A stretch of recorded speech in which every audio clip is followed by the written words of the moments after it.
Welcome back, everybody. Ready for another deep dive? Absolutely. Always ready to dive in. So, today we're tackling the Silva Mind Control Method. Oh, this is a good one. Lots to unpack here. Yeah, and we've got something special for this one. Original recordings from José Silva himself. You got it.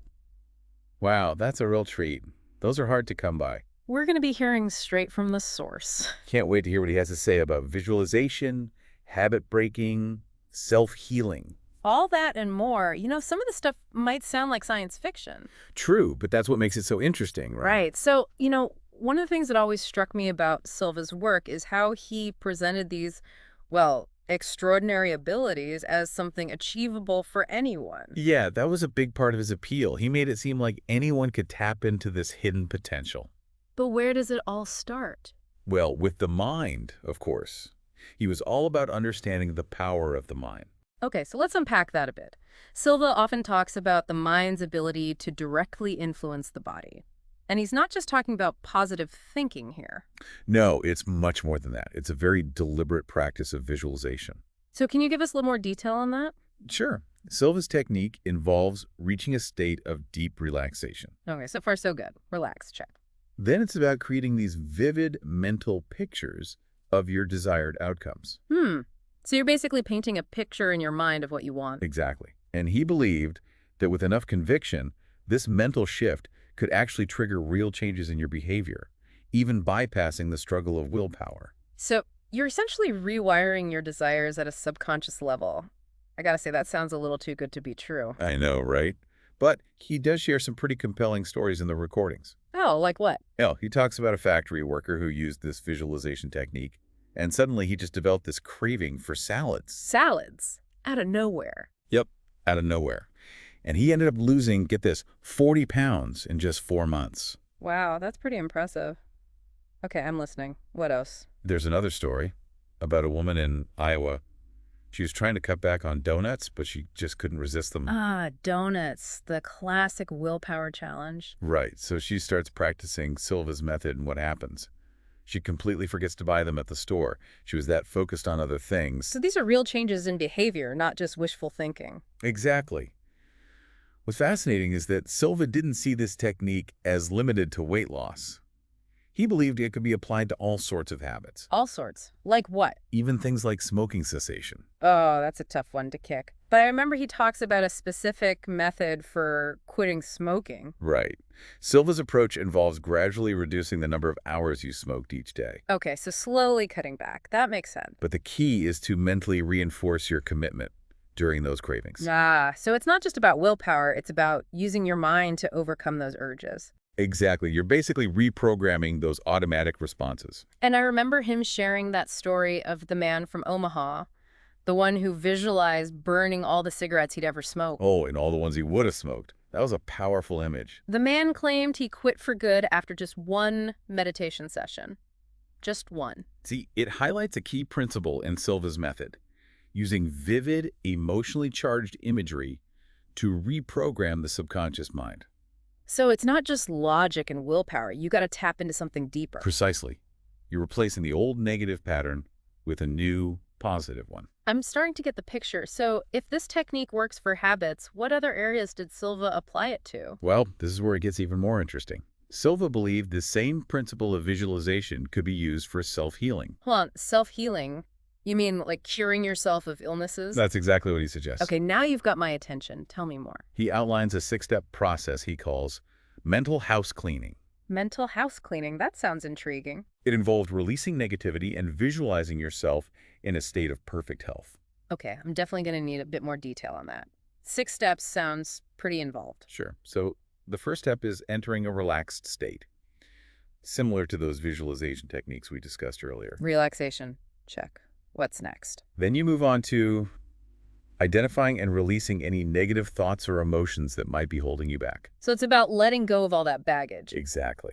And then comes forgiveness, letting go of any resentment or anger you're harboring. That sounds pretty intense. I can see how that would be important, though. What comes after that? You then move on to building a mental shield to protect yourself from negative influences. A mental shield. Interesting. After that, you start visualizing yourself as healthy and vibrant, feeling the energy flowing through your body. So it's a combination of mental cleansing and positive visualization. You got it. What's the final step? The last step is gratitude. Thanking your higher power or the universe for your healing. So it's about acknowledging that you're not alone on this journey. Exactly. Wow, that's quite a process, but does it actually work? Well, Silva shares anecdotes from individuals who claim to have experienced remarkable results using his techniques. Like what?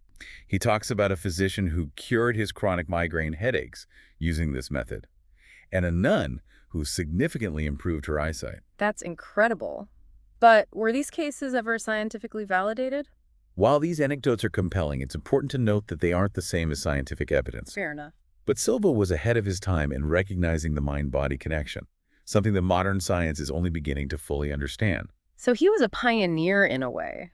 In many ways, yes. I'm still curious, though. Does he go into any specific examples of how this self-healing process works? Absolutely. In fact, he shares a very personal story about his early healing work, even before he developed the full mind control method. Oh, what's the story? He talks about healing a priest who had suffered from chronic knee pain for 15 years. Okay, now this is where I have to admit I'm getting a little skeptical. Healing someone else's knee pain just through the power of the mind. I understand your skepticism. That's a big leap. It is. But what's interesting about this story is the combination of factors Silva employed. Like what? He used deep relaxation techniques, visualization, and he really focused on building rapport with the priest. So it was more than just a technique, it was a connection. Exactly. He also emphasized the power of love and intention in the healing process. So it sounds like he intuitively understood the principles that he would later formalize in the Silva Mind Control Method. Yes, very much so. But this idea of healing others, that takes us into a whole other realm, doesn't it? You're right. And that's where we'll pick up in the next part of our deep dive. Okay, tease us a little. What's coming up next? Silva believed that the principles of visualization and self-healing could be extended even further, into the realm of what he called effective sensory projection. Effective sensory projection. Now you've really piqued my curiosity. What exactly does that mean? Well, we're talking about psychic abilities now. Psychic abilities. Okay, now I'm really hooked. We'll have to save that for part 2. All right, so we're back and ready to delve into this whole effective sensory projection thing. I gotta say, this is where my skepticism really kicks in. Psychic abilities. That's a big leap. I hear you. It's definitely pushing the boundaries of what most people consider possible, but Silva was adamant that these abilities were latent in everyone, just waiting to be unlocked. Okay, so let's break it down. What exactly did he mean by effective sensory projection? Well, he used that term to describe the ability to not just perceive information, but to actively project your awareness outward. It goes beyond just sensing things, to actually influencing them with your mind. So we're not just talking about ESP, like knowing what someone's thinking. We're talking about actively affecting the world around you. Exactly. And Silva believed this could be developed through a series of exercises, starting with something as simple as visualizing everyday objects. Okay, I can visualize a chair. How do I go from that to, say, diagnosing someone's illness from a distance? Silva's method was all about gradual progression.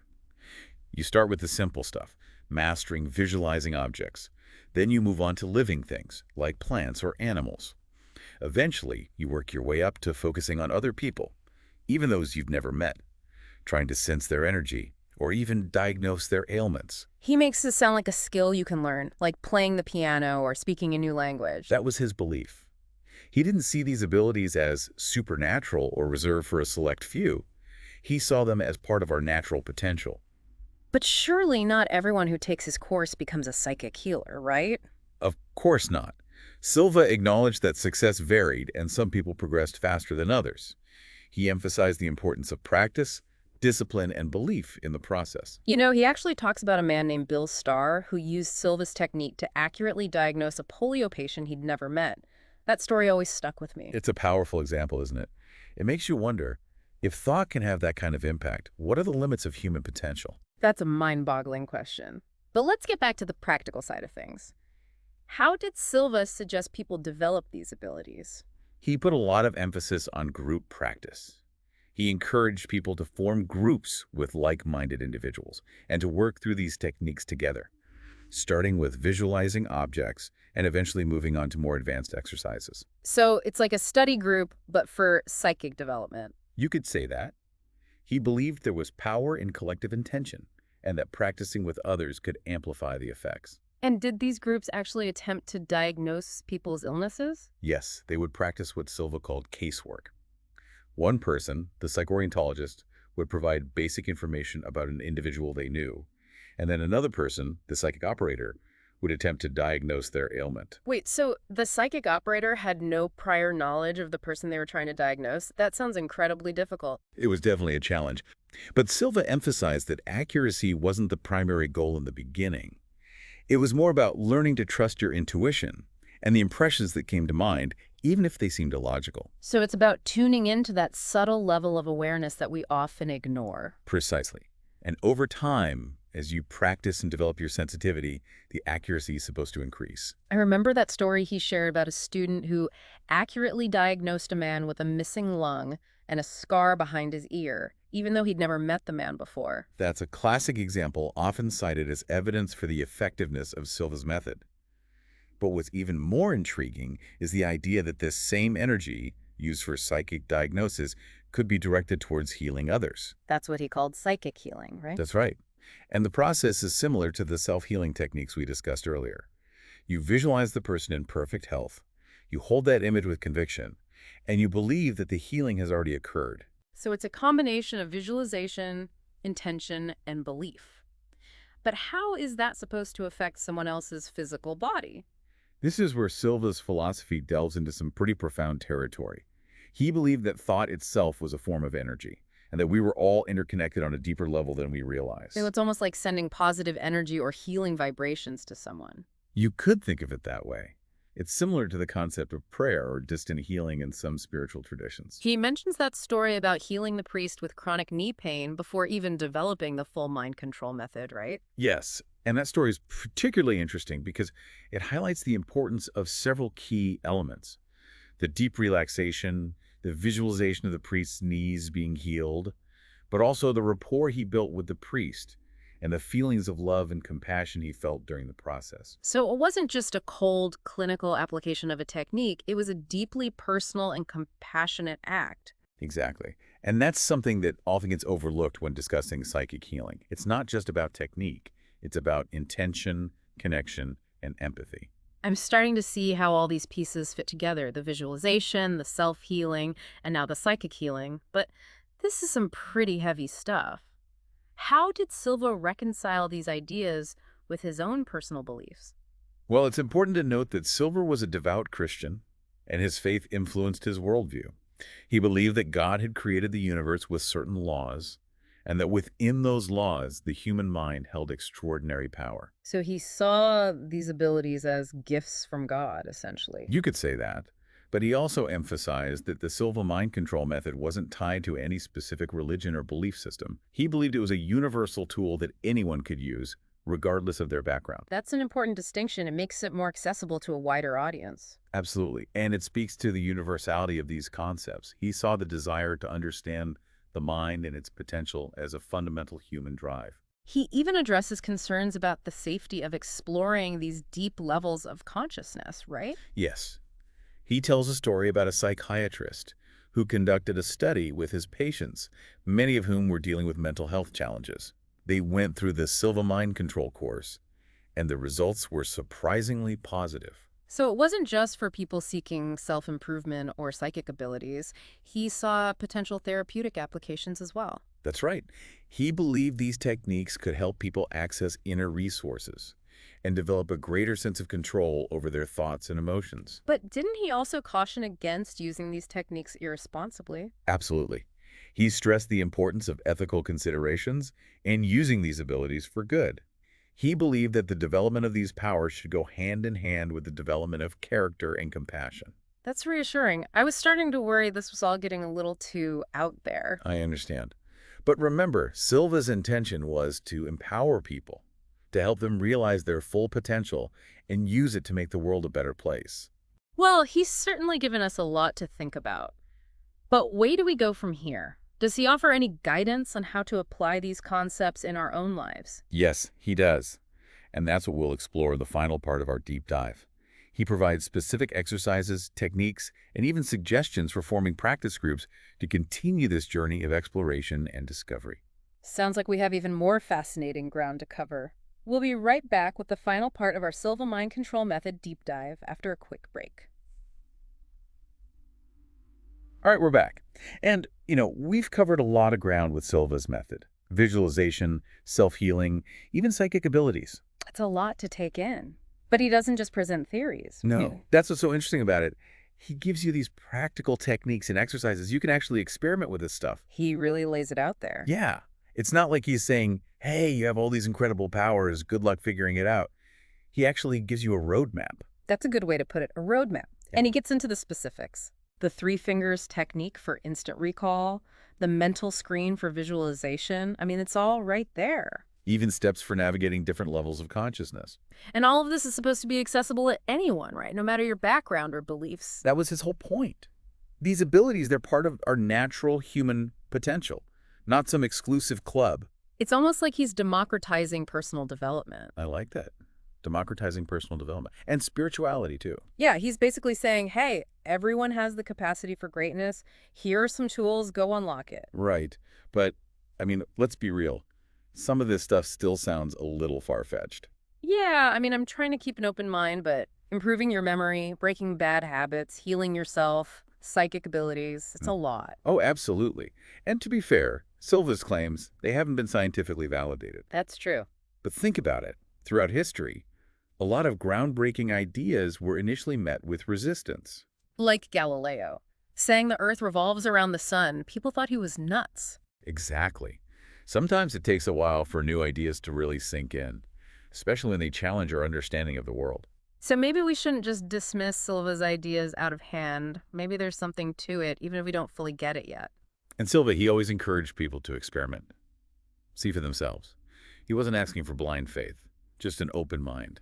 So for someone listening who's intrigued but a little overwhelmed, where do they even begin? I always recommend starting with the basic relaxation and visualization techniques. Right. Those seem like a good foundation. Yeah, he gives clear instructions on how to achieve that relaxed state and then how to use mental imagery to focus your thoughts. And what about those practice groups you mentioned? Are those, essential? Not essential, no, but definitely helpful. Having a group of like-minded people to practice with, it can be really supportive. I guess it's kind of like having a workout buddy, but for your mind. Ah, I like that. And so he was very clear that these groups, they should be safe spaces. Supportive, non-judgmental. No pressure, no competition. Yeah, just people helping each other grow. When you really look at it, Silva's work, it's all about personal empowerment. That's at the core of it, yeah. Giving people the tools to take control of their lives, create their own reality. And it goes beyond just personal gain, too. Oh, absolutely.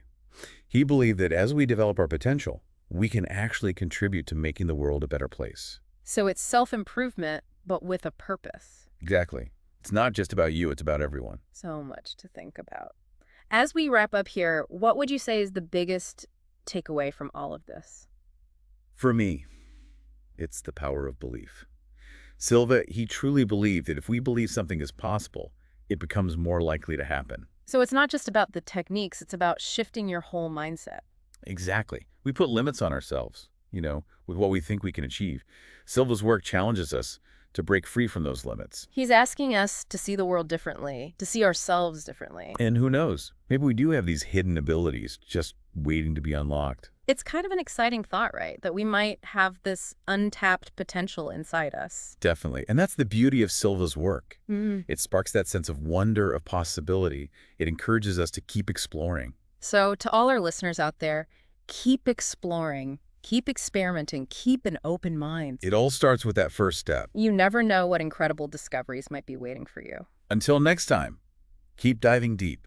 Keep exploring the amazing potential of your own mind. And we'll see you on our next deep dive. Oh.